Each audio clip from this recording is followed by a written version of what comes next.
Rudy Tooty! Cowboy booing, space-faring, spy smuggling, cringe lord. Well, fork me. Yes, we are talking about Boothill. Welcome to a quick guide to Boothill. My name's Boothill, and I'm a Galaxy Ranger. So, Sanji is a physical hunt character who specializes in Wabba-Bam single target break effect damage. His basic attack deals 100% of his attack, but it can be enhanced with his skill. His skills acts like blade skills. When used, his turn does not end, but it also doesn't give any energy back.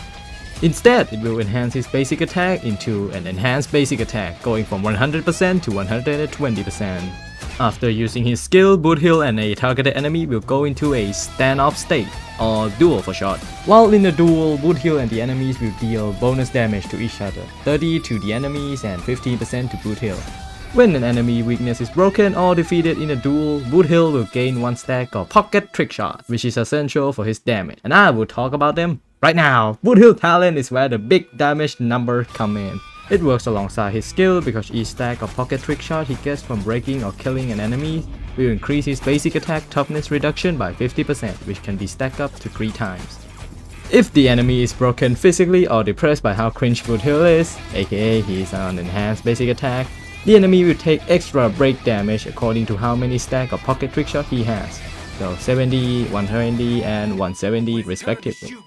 This effect works kinda like imaginary MC super break, where it uses the toughness break bar after the enemy has already been broken to calculate for extra damage, meaning that he can still deal a massive amount of damage even after the enemies has already been broken. And after all of that, he even keep his pocket trick shot stacks for the next battle. What a cheeky guy. His ultimate turns him into a break effect silver wolf with a gun, because Boothill gives an enemy physical weakness for 2 turns, while also dealing 400% of his attack and delaying their action for 40%. When he uses technique before battle, the first time he uses his skill in a battle, apply a physical weakness to the dual enemy for 2 turns, just like his ult. For his noteworthy major traces, A2 increases crit rate by 10% of his break effect and crit damage by 50% of his break effect, up to 30% and 50% crit value. I'll talk about it more in the build section.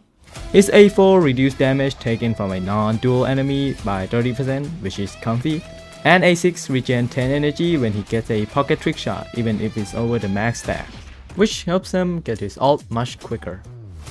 My black leg protector, my cringe cowboy, my shoe high ground. Yep. Should you pull for him? Well, from what he can do, if you already have 2 or more single target DPS, or just 2 or more hyper carry DPS in general, no, I don't think he is worth that much. If you are lacking in defensive option or buffing teammates, getting him is not your first priority. But he is easy to build and is quite reliable because he applies physical weakness to his enemy with his own ult and talent. So he is quite self-sufficient with like a great number of support that you can put on him. His value lies in breaking enemies quickly and then blasting them full face with break effect damage, which is a bit backloaded unlike someone like Dan Heng or Acheron, but his damage potential is massive. You just want to play with another cool DPS, then go for it. I'll also be pulling for him myself. But what about Firefly, you say? Oh, she's overrated. Yep, I just called your waifu overrated. Go complain in r/Firefly main, you dweeb. I like both of them equally, but pissing off Firefly main is funnier. Now, for the basic Boothill build.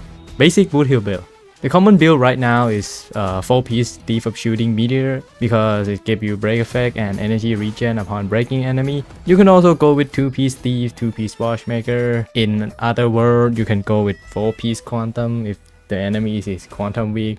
But if you do that, I will find you and I will put my boots up your hill. For planer, go with Kingdom of Banditry or any crit/attack DPS set like Glam Mall, Sasato, or just Space Station. For main stat, like I said before, his talent gives him a lot of crit rate and crit damage, so actually going for crit rate is not a bad idea. or just go with any sustain or attack chest. Any will be fine because he's a break DPS. For orb, attack orb, any defensive orb, and break rope. Oh, also speed shoes. Substat, break effects over everything. Then speed and crit value if you want to build crit. For light cone, his signature is best, obviously, because it gives him more break effect, and on top of that, it has defense ignore on his break hit and also give him more speed. So, the best. For other option, most hunt light cone doesn't work great with him because most of them focus on crit value. But from what I can tell, more raw damage is gonna be better, like swordplay kinda works on him. If not these two, then Herder Sharp Light Cone or Sleep Like the Dead can do. E1 versus S1.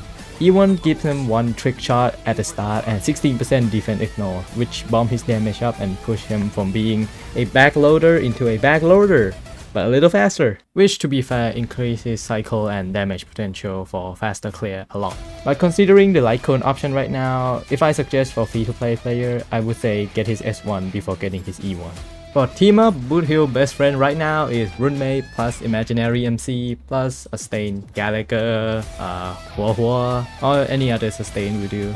His next best friend is Bronya, and I guess Sparkle could be here too with like -1 speed playstyle, because his gimmick is break as fast as possible and getting multiple turns in the duel is fairly variable to him, so something like Bronya plus Runmei plus Stain is top tier.